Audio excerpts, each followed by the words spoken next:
Listings of cars that were not made for U.S. market regulations, but are newly available for import or the Import Vehicle Safety Compliance Act have become somewhat commonplace on the internet these days. But we thought there was an overlooked piece, a gem waiting to be discovered. If we found and conquered this metaphorical hill, we would have the ideal place to fly the C.D. flag, and it would fly proudly in the winds of credibility. Unfortunately, we cannot claim to have found such a remarkable example. Instead, we've simply selected the best cars that will be 25 years old in 2023 and thus still on U.S. public roads. Nissan R34 Skyline. To clarify, yes, that's an iconic Millennium Jade R34 GT model pictured, but no, you can't buy one of those just yet. While the Nissan R34 Skyline entered the market in 1998, the GTR model as pictured didn't arrive until the following model year. That said, you'll be able to import the much more affordable, rear-wheel drive GT-ST. It's equipped with a RB20DET, which is a turbocharged inline-six, and can be had with a manual transmission.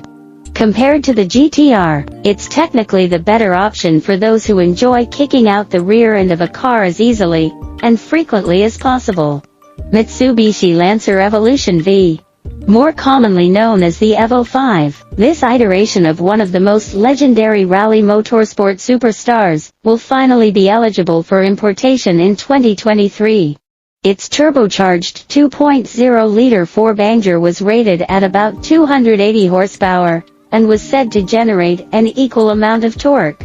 Like all Evos, it was equipped with a 5-speed manual transmission and an all-wheel drivetrain.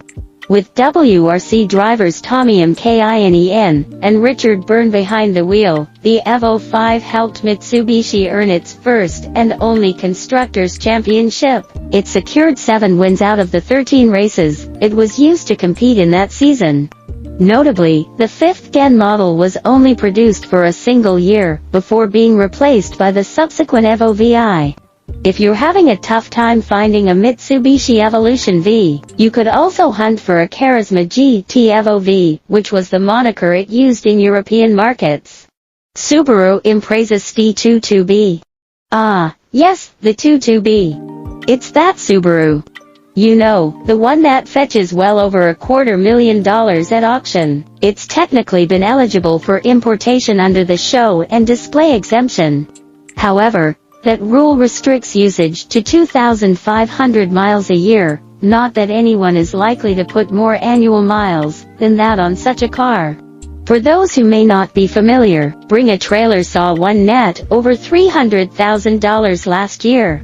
And if that doesn't pique your interest, well, when we drove one back in 1999, we called it the Subaru from Hell. As was the case with many Japanese performance machines from this time, its 2.2-liter boxer engine was said to pump out more than its 280 HP rating, which still eclipses that of a 2023 WRX. Having reached legendary status, the 22B is likely unobtainable for most of us. Fortunately, there are still a few 2019 STS209 models floating around for sale. They still aren't exactly cheap, but they're certainly a more feasible purchase for most fanatics. Porsche and Nissan GT1 cars.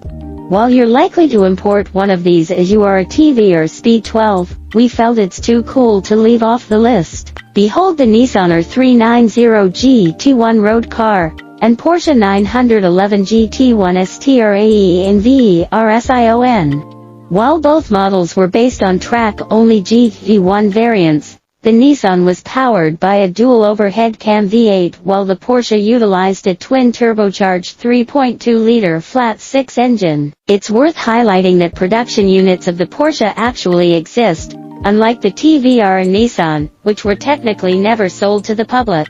That said, only 25 road-legal 911 GT1 models were built. If you're wondering how astronomical the prices of such a machine can be, we saw one sell for €10.5 million last year, which is equivalent to nearly $11.3 million today. Proton Satria T.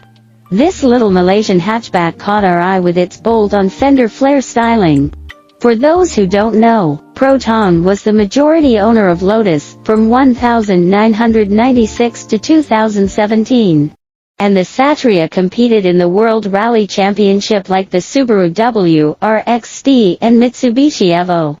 The 1998 Satria T was new to market for the model year and was powered by the same 1.8-liter four-cylinder engine used by the Mitsubishi Lancer GSR.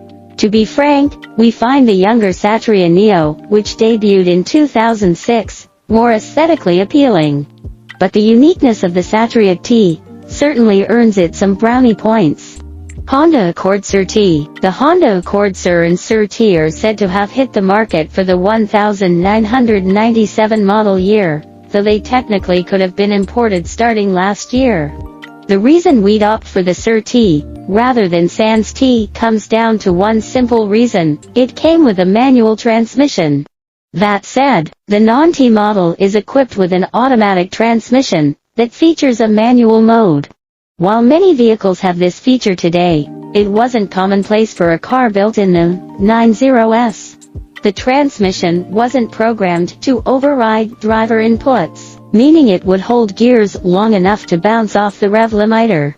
The engine was a naturally aspirated 2.0-liter four-cylinder rated at just under 200 horsepower.